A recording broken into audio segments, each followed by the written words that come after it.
This presentation is delivered by the Stanford Center for Professional Development.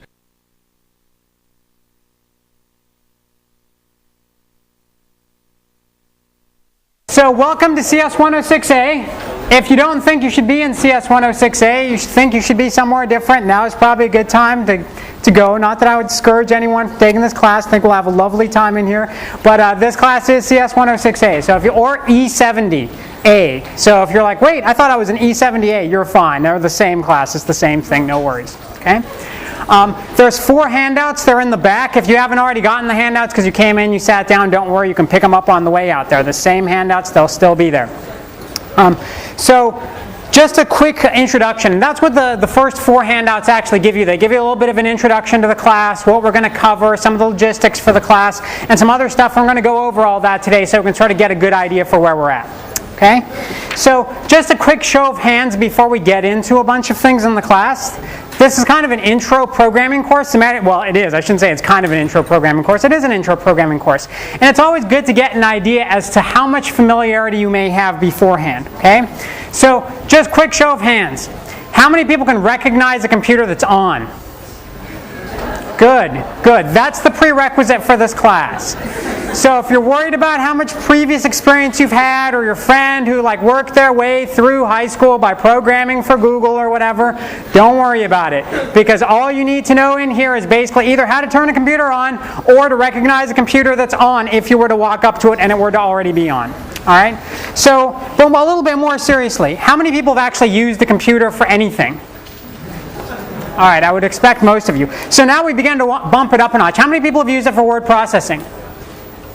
Okay, most folks. How many people have done web browsing? Yeah, I won't ask you what you look at. Okay, it's just I don't want to know. How many people have actually created a web page? Okay, fair number. How many people have done any kind of programming before? Fair number. All right. How about how many folks have actually programmed in Java before? All right, a few folks. How about in another language? C, C++, Basic. Anyone program in Basic? Yeah. Oh, that was the first language I learned, and it was kind of like the warm and fuzzy, and I felt good. There's actually people who argue that if you learn Basic as your first language, you're brain damaged, then you're just beyond help. But if that's the case, we're all in the boat together, because I'm probably brain damaged as well. The truth is I probably am, but that's a whole different story. Alright, so one thing you should know kind of up front is actually this course is going to be provided eventually somewhere down the line as part of Stanford School of Engineering free course initiative, which means not only are we recording this course to broadcast to a bunch of people out in companies and industry who are watching this course, but we're eventually going to provide it free to the world. So how does that impact your life? And on the average day, it doesn't at all. The only way it does impact your life is, just so you should know, the lawyers told me to tell you that your voice, should you ask a question, may actually be recorded as part of the video. As a result, your voice may end up going out to thousands of people or millions of people in the world. If you have an issue with that, come talk to me. If you don't, everything is just fine. All right? Don't worry, we're not going to put your picture up or anything like that. You might want to be on the video like, hey, Mom, on TV. We decided that we're just going to not show anyone actually on the video, but your voice may actually get recorded. Okay? Now, along those lines, you may also notice there's some microphones in the room. So when you want to ask a question, please make sure to use the microphone, because that's not only good for people in here to be able to hear your question, it's also good for all the folks that this is getting broadcast to, because not only are we going to broadcast to the world, but there's actually some folks who are sort of watching this live now in various companies in Silicon Valley. So it's real important that you actually use the microphone. So just remember that, and every once in a while I might get on your case and be like, please use the microphone. I'm not trying to be, argumentative or anything. I just want to make sure we pick up all the audio.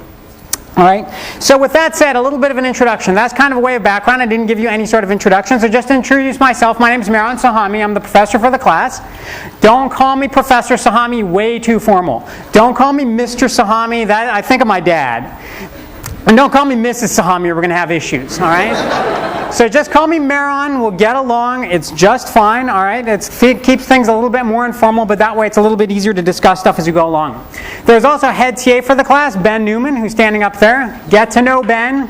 He has all the real power in this class. I'm just kind of the monkey that gets up here and gives the lectures, but Ben really is the one who's got all the power. Along with the head TA for the class, we have a large section leading staff. So the section leaders here, could you stand up if you're here? They're kind of all over the place. Some over here, some over there, some over there. As you can see, there's a pretty large number of folks, and this isn't even all of them. We sort of have more. We just can't stuff them all into the room. Who are section leaders for the class, and these folks are all here to make sure that everyone in this class has as good of an experience as possible when we're sort of going through the class. And the best way to reach all of us is email. So on handout number 1, you get my email and Ben's email. We'll tell you how to sign up for section. That's how you'll meet your section leader and get your section leader's email. That'll all be coming soon. But email really is kind of a happy form of communication to get a hold of us. Okay? So with that said, I want to tell you a little bit about this class and kind of what we're going to do in here and what you should expect, and make sure that you don't feel scared off by this class, okay? Because it really is meant to sort of be an interesting time. But one question that comes up is, why is this class called Programming Methodology? Right? Why don't we just call this class like Programming with Java? And the real reason for that is that programming methodology is about good software engineering principles. It's about something that's much larger than just programming. So some people, they'll go and get a book somewhere and they'll think they learned how to program by just reading the book, and they're like, oh, I know how to program. Isn't that great? And it's like, yeah, you might know the mechanics of the language, but the mechanics of the language are nothing compared to understanding the software engineering principles that go into actually developing a software system. And that's what you're going to learn about in this class. You're going to learn a lot of those principles, but in order to be able to use those principles and apply them, you also need to have a language to program in, and that language that we're going to use in this class is Java. So the way I like to think about it, and the way I tell a lot of people, is writing a good program, or learning how to program, is like learning to be a good essay writer. And you're like, oh, but part of the reason I'm taking this class, Maran, is that I don't like writing essays. That's fine. It's okay. Trust me. I didn't like writing essays either. But the whole point is that when you write an essay, it's not a formulaic kind of thing. You're like, but what about 5-paragraph essays? Yeah, just block that from your mind. That was a bad time, right? That was just like 70s education at work. It's not a formulaic kind of thing. There's an art to writing an essay, right? In order to write an essay, you need to know a language. You need to know English or German or Hindi or whatever language you want to use. But then you use that language to write an essay. That just knowing the language doesn't make you a good essay writer, though. Being a good essay writer makes you a good essay writer.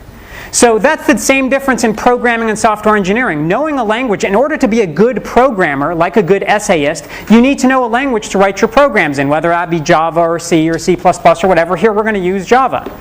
But just knowing the language doesn't make you a good software engineer, and doesn't make you understand what the principles are of writing good software, which is what you're also going to get in this class in addition to the language. And that's kind of a key thing to stress.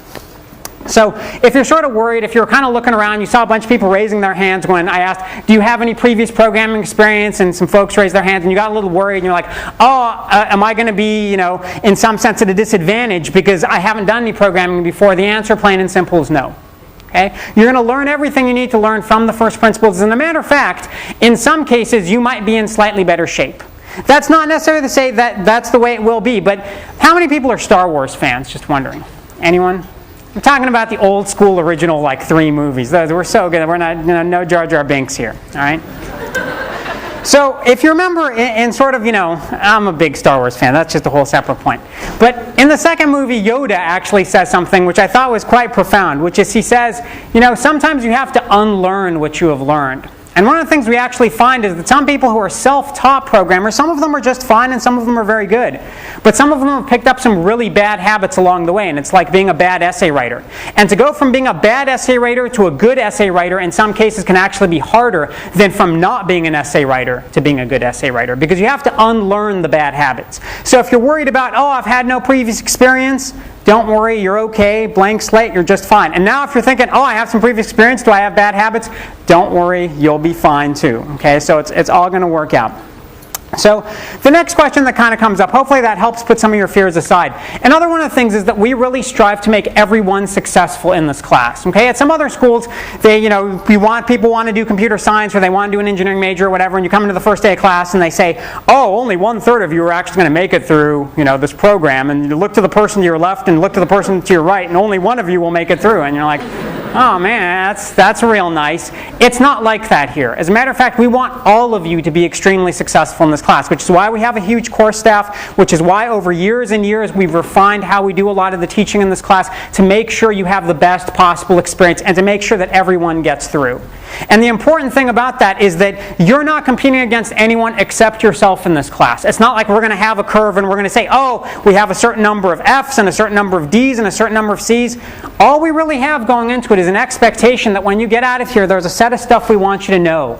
And if you know that stuff well, you get an A. And if everyone knows that stuff well, everyone gets an A. And I got no problems with that. Registrar might have a problem with that, but that's okay. You don't need to worry about that. So you don't need to think about, oh, is someone else doing better than you or whatever, and we'll talk about issues of collaboration in just a little bit. All you need to think about is learning the stuff yourself as well as you possibly can, and you'll be just fine and you'll get a good grade. Okay? So that's really all we ask, which is not a trivial amount, right? It requires you to really understand the material. So another question that comes up is, are you in the right place, right? This isn't the only introductory programming class at Stanford. So I want to spend a little bit of time making sure you actually are in the right place by going over some of the different options. So right now, as you know, you're in CS 106A. And CS 106A, we're sort of happy over here, right? As a matter of fact, we're not only happy, we're happy and we're also a little bit loopy, right? There's no previous programming experience required, as I mentioned, right? All you need to know is basically if you can get to a computer and know how to figure out that it's on, you're in good shape. But what 106A does, it's a real rigorous class. You learn programming in here, and you learn it in a way that makes you ready to be an engineer if you so choose to be an engineer.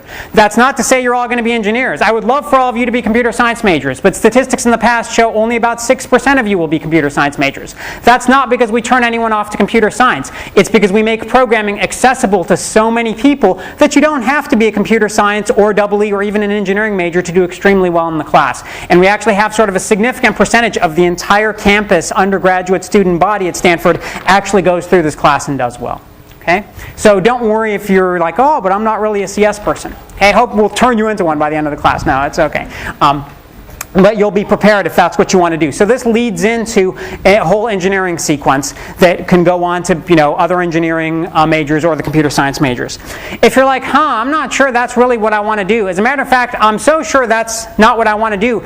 I only want to get the general education requirement out of the way, and I'm positive there's nothing else I want to do. Really, no matter how much I like it, there's no way you're going to drag me into anything that would involve, anything remotely techy. There's a class, CS 105.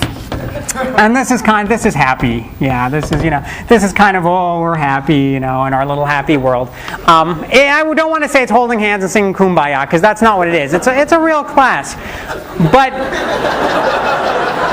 But it's meant to be a general education requirement, right? It doesn't lead into the 106s. It's meant to be its own self-contained class. You do some JavaScript in there. You do a little bit of what computers are about, computers in society. It's a good time. We all hold hands. We're all happy. I don't teach the class, so I don't actually hold hands. But it's a fun time, okay? It just doesn't lead to anything else. So think of this as kind of a terminal class, right? So it's sort of like, well, we'll hook you up to the IV drip. And you're like, well, 106A, you told me I don't need any previous background. Well, hey, Maron, I got lots of background. I got so much background it hurts. I got AP background. I got working through school doing software engineering background. I'm not sure I should be here. That could be the case. We have another class called CS 106X, and as the X kind of implies, it's sort of the extreme games version of the class. Now, it stands for accelerated, right? Because A was already taken, so we had to come up with something else. So the way CS 106X works is it really is a very fast-paced class. It's meant for people who've got previous AP exam credit, like got a 4 or 5 on the AP, or have had significant prior programming experience before.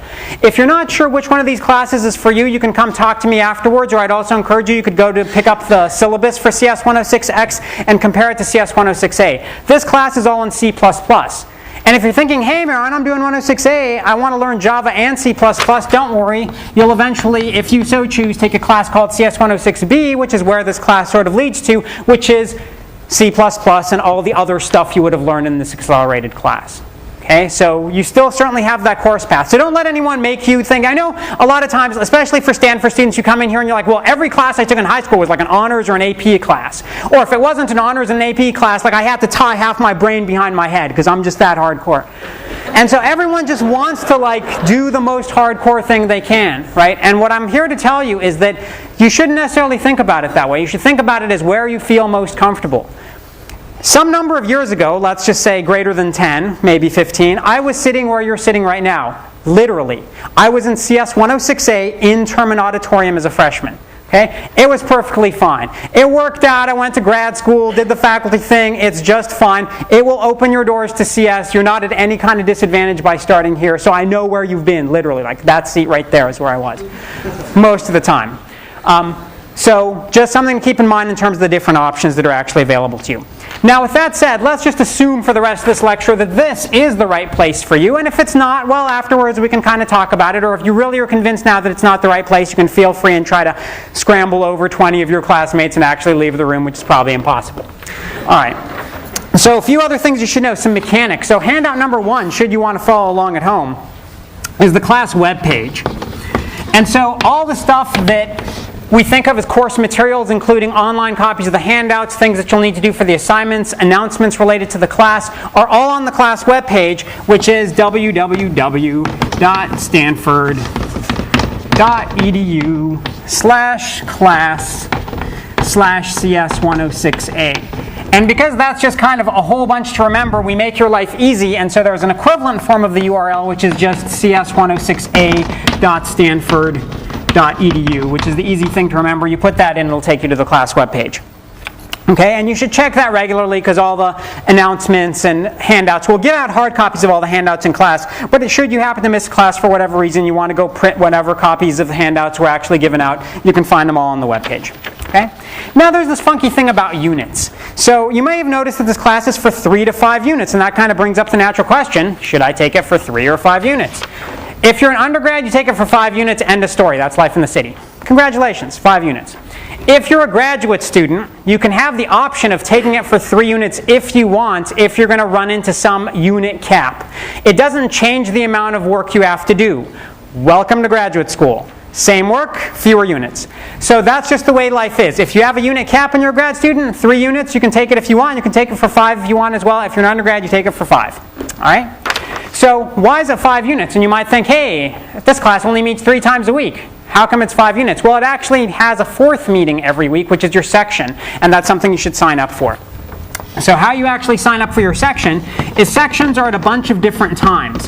You don't sign up for them in Access, even though they're all kind of listed in the time schedule. That's not where you sign up for. In Access, you just sign up for the class. How you sign up for a section is you go to a website, cs198.stanford.edu/section. And this will give us a list of preferences for section times that you want to sign up for, and there's some matching process that goes on that takes all your preferences into consideration with the whole system, and eventually you get an email by sometime early next week that tells you what section you're in. And section's 50 minutes once a week it's required to go to. It's actually going to be part of your class participation grade, which we'll talk about in just a bit. Okay, when do these signups happen? They happen between 5 p.m. this Thursday is when they go up. So if you try to go there now, you can't sign up. But remember, 5 p.m. Thursday. So they're up, and then they're down at 5 p.m. on Sunday. Okay, so make sure you sign up probably this weekend. If you're planning on being out of town this weekend, you want to sign up before you go. Sign up early, but don't sign up often because you only need 1 section. Okay. If you're an SCPD student, every once in a while you'll hear me refer to SCPD students. That stands for Stanford Center for Professional Development. They are the folks in industry who actually take this class via broadcast. If you're an SCPD student, you're automatically enrolled for a section, so you don't actually need to do this, and your section will meet at, so for SCPD. And if you're wondering what an SCPD student is, you're not one. Okay, so SCPD section meets Friday from 1:15 to 2:05. It meets live if you want to go there live in Skilling Auditorium, but if you're watching it remotely, it meets on channel E2. That always seems weird to say it meets on channel. What does that mean? It meets on channel E2. Okay, that is grammatically the correct way of saying it. All right. So there's a little bit of more administrative kind of stuff. Now textbooks, right? Textbooks. There's nothing quite like the extortion that is textbooks. So there's 2 textbooks that are required for this class. Well, one's a course reader and one's a textbook. The course reader is called Carol the Robot Learns Java. You can pick it up at the bookstore. It's relatively cheap. It was actually written by Eric Roberts here. And surprisingly enough, the textbook for the class was also written by Eric Roberts, The Art and Science of Java, which is available now in your local bookstore, including the bookstore on campus. So you can go and pick up a copy of this. So both these things you actually want to have because they're required for the class. We'll go through all of them. We'll go through basically everything except the last chapter of this book. So you start to get your money's worth. We're just going to do it a little bit out of order, but we'll go through the whole thing. Okay? So email. How many of you have email accounts? All right, I will ask the reverse question because I think at this point some people just don't want to put up their hands. How many people don't have email accounts? Odd how that is not the complement of the folks who had their hands up previously. Email is required for this class. Chances are by being at Stanford, you've already gotten an email account through your SunNet ID, but if you don't have an email account, get an email account. That's how you'll stay in contact with us. That's how we'll stay in contact with you, except we'll also meet with you live in person. But email is kind of the general method for communication. As a matter of fact, for your first assignment, part of your first assignment is to send us an email, just because we love you.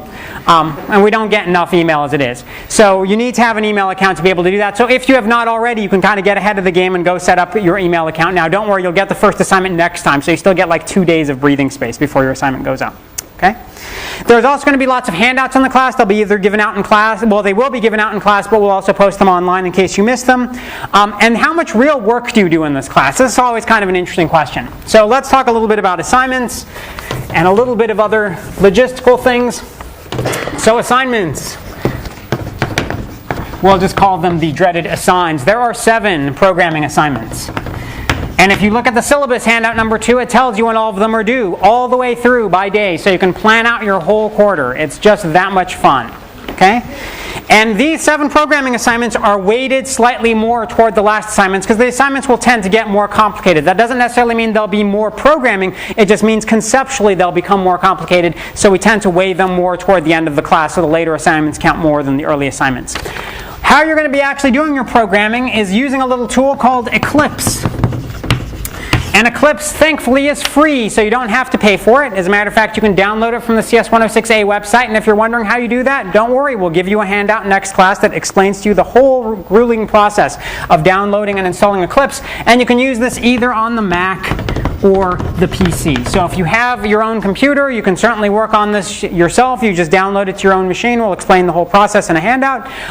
If you don't have your own computer, the public computer clusters on campus will have Eclipse installed on them, and so you can use Eclipse there. So you're sort of happy to go either way. Okay? Now, the important thing, remember I mentioned that whole notion of software engineering in the class, and that's something we take really seriously. So seriously, as a matter of fact, that when you turn in your assignments, one thing we could do is we could take your assignments, and we could just kind of, look at it and go, yeah, interesting, B, here you go, thanks for playing. And you don't learn a whole lot from that. So in order to actually learn a lot from your assignments, we could take your assignment and write a whole bunch of comments on it and hand it back to you. Even that's kind of not enough.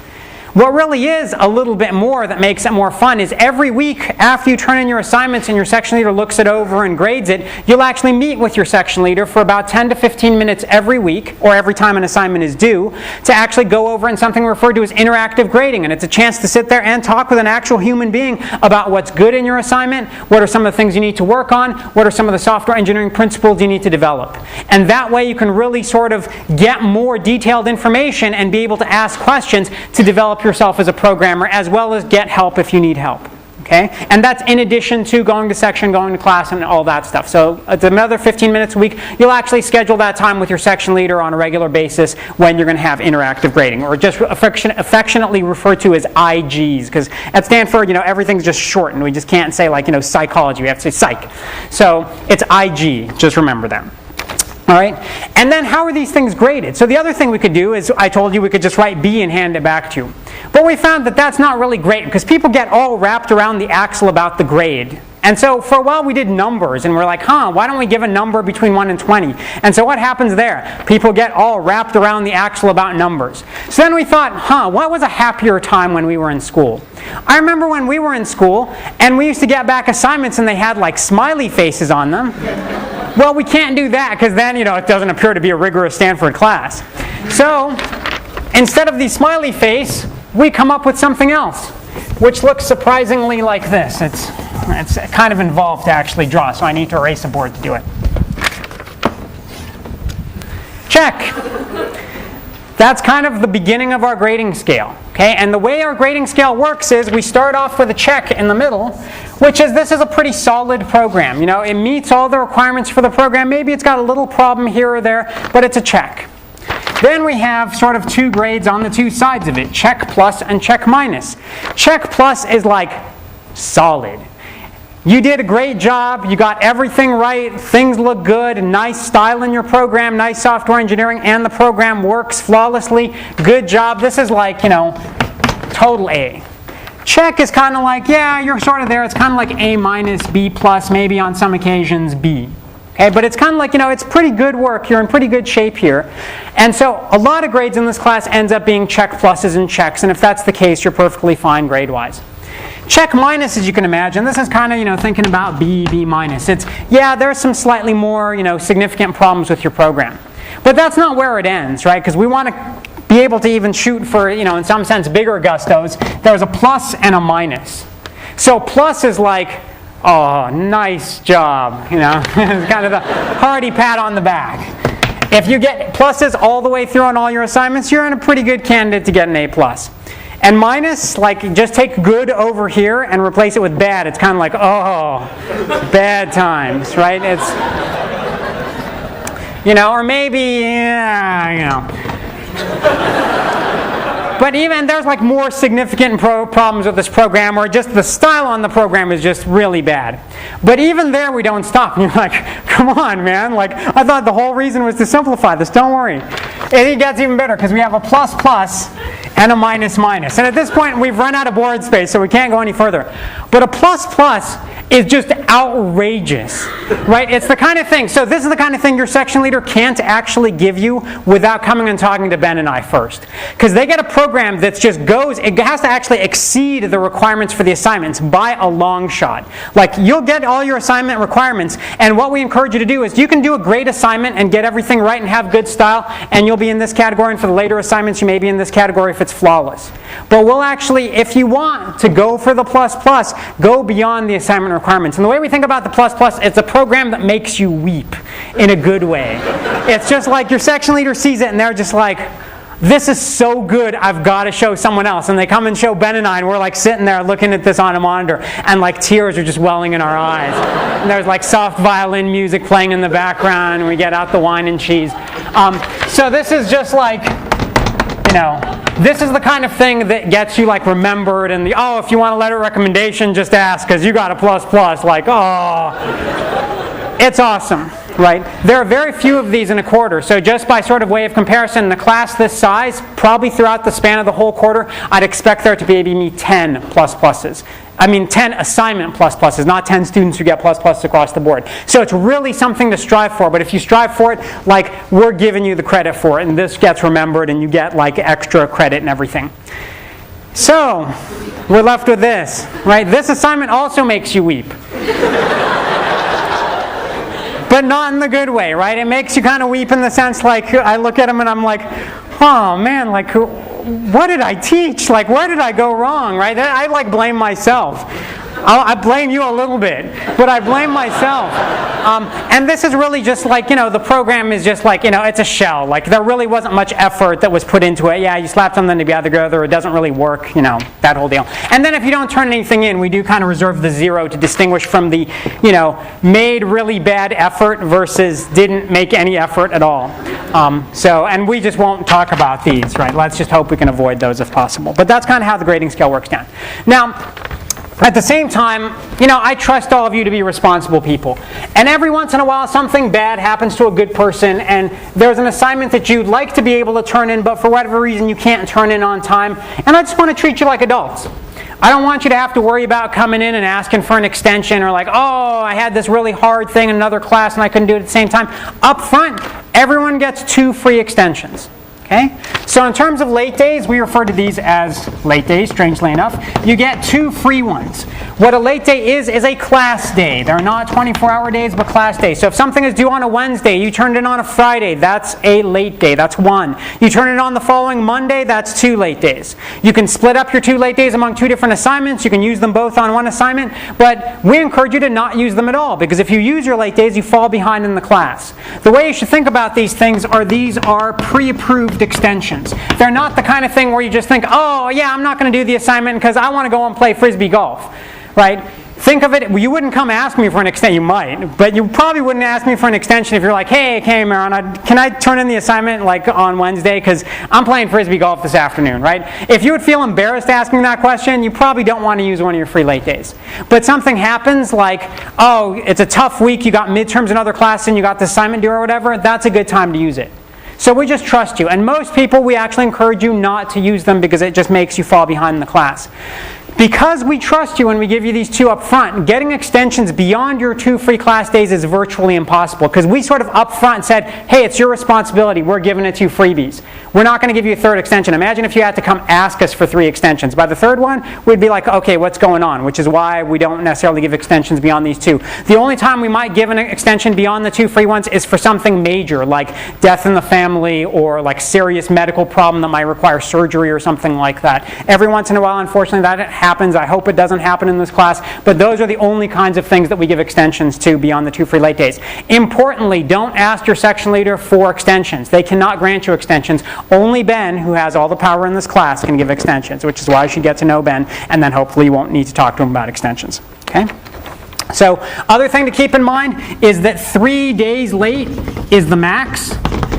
Beyond 3 days late, which is basically 1 class week, if you think about late days being class days, we will not accept an assignment. And the reason for that is at a certain point you're so late you're better off just doing the next assignment and letting the old one go. So to sort of enforce that policy, after 3 days we don't accept that assignment late anymore. It's just going to be a 0 if it's not turned in. Okay, and that just kind of forces you to keep up. A couple other minor things. Well, I shouldn't say they're minor things. They're actually kind of important. Exams. There's 2 exams in this class. There's a midterm and a final. Both of them are, well, I shouldn't say both. The midterm is out of class. It's from 7 to 8:30 p.m. on Tuesday, October 30th. And it's on the syllabus, it's there, it's on the syllabus, it's on handout number 1. We repeat it multiple times. The date will eventually be announced when we get closer to the midterm. But if you have a conflict with this time, you need to send me email. Okay? You can send me email a little closer to the midterm, because I'll announce it again for people who have conflicts. But since it's an out-of-class exam, you need to send me email if you have a conflict. I'll get all the constraints from people who have conflicts and try to schedule an alternate time if there's enough people with conflicts. But 7 to 8:30 is when you need to know about the midterm. And to make up for the fact that we have an out-of-class midterm, I actually give you sort of a belated free day, which is the Friday of the week of the midterm. We don't have class to make up for the fact that we made you come to the midterm outside of class. But the midterm's an hour and a half, and we can't compress time. If we could, we have different issues. We can't compress time and fit it into a 50-minute class, which is why it's out of class, but you get a free day for it. All right?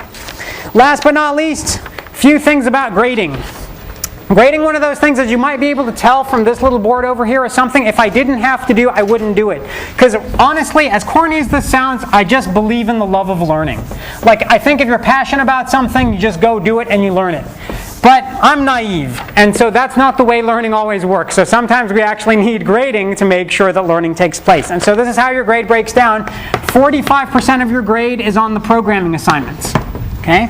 15% is the midterm, which we'll just call the mid because we like to abbreviate everything. 30% is the final. It's a 3-hour final exam in the regular final time slot for this class. If you think or are under the delusion that you should take 2 classes at the same time, that's a bad idea because their final exams are at the same time. Okay, so you should not take 2 classes at the same time. And because our final exam is scheduled for, I believe it's December 13th, which is a Thursday, 12:15 to 3:15. That's the regular final exam slot for this class, and any other class at the same time will conflict with that slot. 30% of your grade is the final, and that, if you add it all up, it's not just that I'm bad with math, it's because 10% of your grade is actually participation. And this is things like, did you go to your interactive grading sessions? Did you regularly attend section? Did you participate in section? Did you participate in class? Right? And so, in order to help you participate in class, there's a little incentive to participate in class, which is sugar in the afternoon. So, someone raised their hand. All right. Yeah, sometimes I'm not a good shot. And this will tell you, if you're sitting in the back of the room, I can't throw a Kit Kat back there because they're a little too light. Oh, yeah, sorry. If you sit in the back of the room, the roof prevents me from actually being able to hit you. So if you want the food, come up. But if you ask questions in class, hey, that's a good time. It's just a little way to be able to reward you for actually participating in class. Or to keep your blood sugar up if you need it. All right? So that's participation. It's 10% of your grade. As a matter of fact, at the end of the quarter, I ask every one of your section leaders to actually tell me how much you participated in class. And some of them, just say, oh, this person was wonderful. They came every time. They participated. It's just a great thing. And that helps your grade out a lot. Okay? Now, the final thing. And as you can kind of tell, most of the time I'm not the most serious person in the world. I just like to have fun with things. And I think it's important for you to have fun with things. There's just one place where I get real serious. And it's one place where Stanford gets real serious. Anyone want to guess what that is? Plagiarism and the honor code. As a matter of fact, that's what we call a social. So we had someone down here who got it. and then a whole bunch of people who I don't know. So we just spray. All right. So the honor code. In terms of the honor code, the question comes up is, what is the honor code all about, and how does that affect working in groups in computer science, etc.? Does that mean we shouldn't talk to each other? No. The answer to all those is no. Okay? If you look at handout number 4, which is all about the honor code, we encourage you to talk to each other. We encourage you to talk about concepts in the class, to talk about different strategies to problems, to think about the ways that you could potentially approach some problem, or the way different control constructs, when we eventually get to them, work in the class. And discussion is perfectly fine, especially among the course staff, but also amongst yourselves. That's a great thing. So where do we draw the line? We try to make a bright line for where you've crossed the line for the honor code, which is, don't share code. Plain and simple, in any respect. Okay? Don't give a file to someone else that's got your code in it. Don't get code from someone else. Don't look at someone else's printout. Don't give them a printout. If you have two people who are sitting looking at the same screen together, that code can't belong to both of you. It belongs to one of you. I don't know which one, but it becomes an honor code violation. So you shouldn't two people shouldn't be staring at the monitor together. If it ever gets to the point where you're looking at someone else's code, that's where you're going to reach an issue. Okay? Discuss as much as you want. That's great. Write your own code. That's all we care about. And you're like, well, what is code, Marilyn? What does that word mean? Code is geek speak for your program. So when you program, the program that you write is what we affectionately refer to as code. And the idea of programming is what we refer to as coding. Strangely enough, computer scientists need to make everything more complicated than it really is, so we can get people under the illusion that they should pay us lots of money to do what we do. And you're like, oh, I just write programs. And they're like, oh, yeah, I should pay you half. And you're like, no, I write code. And they're like, oh, yeah, suddenly it's much more impressive. So don't share code. The other thing is, if you talk to other people, like if you have a study group to talk about solution approaches, or you go, let's say, talk to the TA or your section leader to how you should approach a problem, and they give you a lot of hints as to how to do it, cite collaboration. So citing collaboration gets you out of trouble. Any collaboration that you cite, you cannot be held responsible for under the honor code. You can actually copy someone else's program and say, I copied this program from Mary Smith. And I'll look at that and say, they cited it, and it will warm the cockles of my heart. And Mary Smith will get full credit, and you'll get a 0 because you copied your program from Mary Smith, but it's not an honor code violation because you cited the work. Okay? So the bottom line is, keep yourself safe and cite your collaborations, and I guarantee you most of the time you'll be just fine.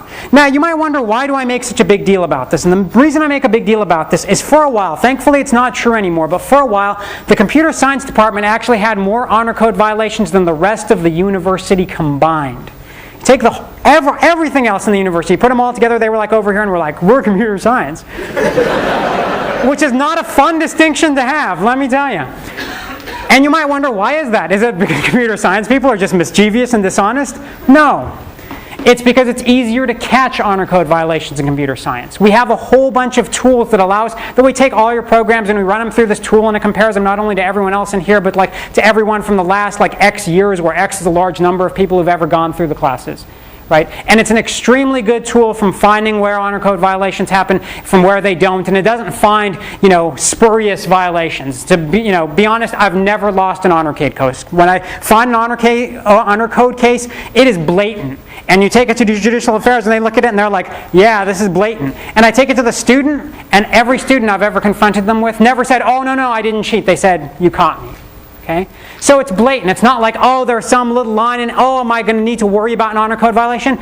Remember those rules? You have nothing to worry about in this class. It's people who go and fish out printouts from the recycle bins and copy other people's code that are the people we catch, right? It's blatant cheating that we catch, but we catch it. We catch it all the time. So I pray it doesn't happen in this class. But the reason I make a big deal about it is, historically, if I look at the evidence, it happens and we catch it. And when we catch it, we're required by the university to prosecute. And I feel bad, because usually it's someone who just made a bad call. Like they were up way too late the night before working on something else, and they're not thinking straight. And rather than just taking a late day or turning in their assignment late and getting a slight penalty on it beyond their 2 free late days, they decide to cheat. And that's just always the wrong call. Okay, so you just don't want to put yourself in that situation, which is why I get real serious about it for a moment, and hopefully it won't be an issue, and we can just kind of go on. Okay? So with that said, that's a whole bunch of logistical stuff. Any questions about the logistics of this class or anything I just talked about? Uh-huh. You briefly mentioned the late penalty. Oh, the late penalty, good point. So remember our little bucket scale.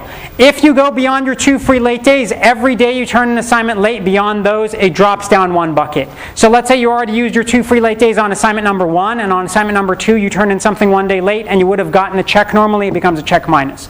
So that's how it is. It's 1 bucket per late day beyond your 2 free ones. Uh-huh. Yeah, the sign-ups, well, they take into consideration your preference, but part of your preferences to do the match is first come, first serve. So you want to sign up early.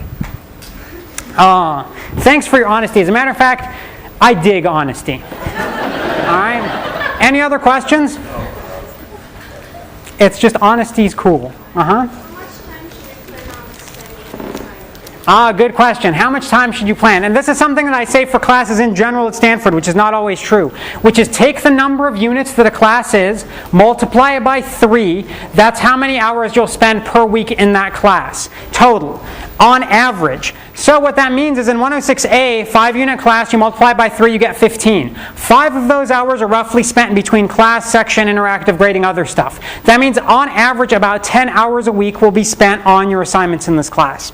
Again, that's an average. Sometimes when I go to computer science conferences, I sit there and joke around with pals and we're like, oh, how long did your assignments take? And I say, oh, on average 10 hours. And what I really mean when I say on average 10 hours is they take between 3 and 45. Okay? It's a large variance event, right? 10 is the average. Some people take a really long time. Some people get through it really quickly. But that's about the average you can plan for. Uh-huh. Another question?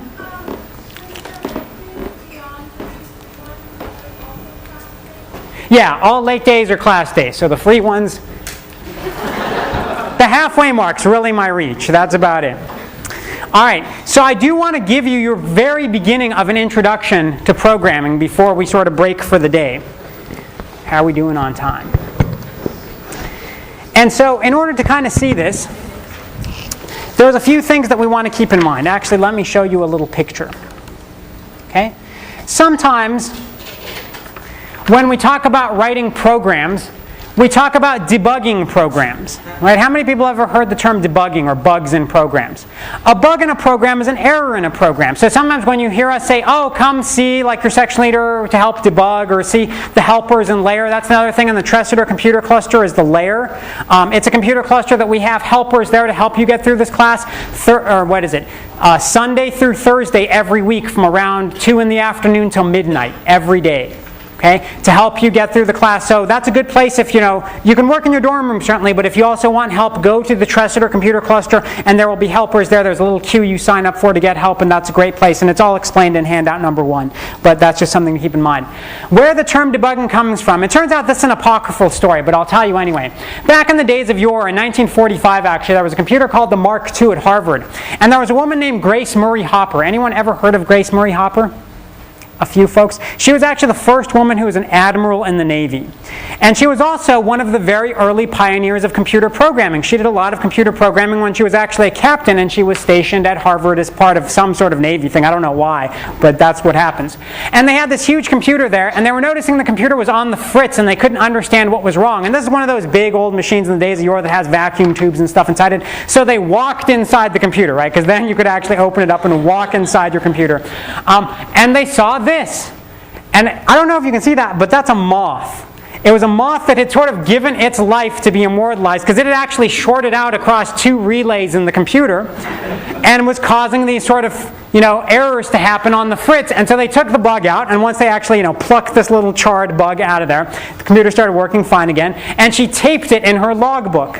And this logbook's actually preserved in the Smithsonian Institution now, which is where all this comes from. Here's all the standard disclaimer information. Image used under fair use for educational purposes. Use of this image is exempt from Creative Commons and other licenses, just so you know. Now the lawyers are happy. But this is where we think of sort of the modern term debugging actually came from. Now it turns out the actual story is that the term debugging came from the 1800s. In the late 1800s, from mechanical devices, people actually refer to debugging as fixing mechanical devices. But this is kind of the apocryphal story for how it comes up in computer science.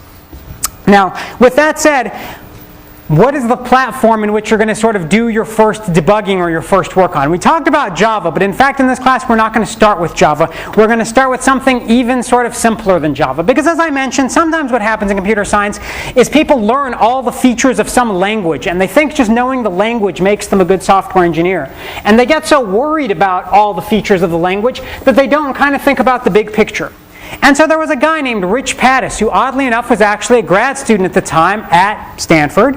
And he said, you know what, if we're going to teach computer science when we first start out, why don't we have people not worry about all of the different commands of the language and all the different things they can do. Let's start with something really simple so you can learn all the commands real quick, and then you've mastered everything there is to master about that language, and you can focus on the software engineering concepts. And it turns out to be a brilliant idea, which has actually been adopted by a bunch of people. And so Rich, who's a wonderfully friendly guy, sometime if we get him to come to Stanford, I'll introduce you, he's just very nice, came up with this thing called Carol the Robot. And the term Carol actually comes from Karol Čapek. Anyone know who he is? Oh, free candy, He coined the term robot. He was a Czech playwright who actually wrote a play called R.U.R., which was about robots, and the word robot actually comes from a Czech word, the Czech word for work. And so the robot is named after Carol. And some people say Carl, which is kind of actually closer to, I believe, I don't know if there's anyone who speaks Czech in the room, but closer to the actual pronunciation. But we say Carol these days because it's kind of like gender neutral. Okay? And so Carol the robot is basically this robot that lives in a really simple world. And so I'll show you, you can meet Carol the robot. He's friendly, he's fun. I'll show you Carol the robot. So we got to get Carol running. He's at the factory, he's getting souped up. We're energizing Carol. You got to add some color to it, otherwise. All right. We're begging for him. Come on, Carol. There he is. Aww. Yeah. That's Carol the robot. He looks like one of the old Macintoshes, if you remember the original Macintoshes that look like a lunch pail, except he's got legs. One sticks out his back. That's just the way it is. And the way Carol works is he lives in a grid. To you it may not be exciting, but to Carol it's way exciting. So Carol lives in this little grid, and the way the grid works is there are streets and avenues in the grid. Streets run horizontally. So this is 1st Street, 2nd Street, 3rd Street. And then over here we have avenues. 1st Avenue, 2nd Avenue, 3rd Avenue, 4th Avenue, 5th Avenue. It's kind of like Carol lives in Manhattan, if you want to think about it that way. Okay? So Carol always is on one of these corners. So right now he's at the corner of 1st Street and 1st Avenue, or we just refer to as 1, 1, if you want to think about sort of Cartesian coordinates, right? But just think of them as streets and avenues. That's where Carol lives. And Carol can move around in this world. There's a bunch of things that Carol can do. He can take steps forward, he can turn around to face different directions, and he can sense certain things about his world. So there's some things that exist in Carol's world. Okay? Things like walls that Carol cannot move through, right? So his world has walls all around it that he can't go through, so there, he can't fall off the end of the world. And there's other walls like this one. If Carol were over here, he can't step through that wall. There's also something referred to as beepers in Carol's world. And what a beeper is it's like a big diamond. Okay, but what a beeper really is basically just some marker that he puts in the world. You can think of a beeper like a piece of candy.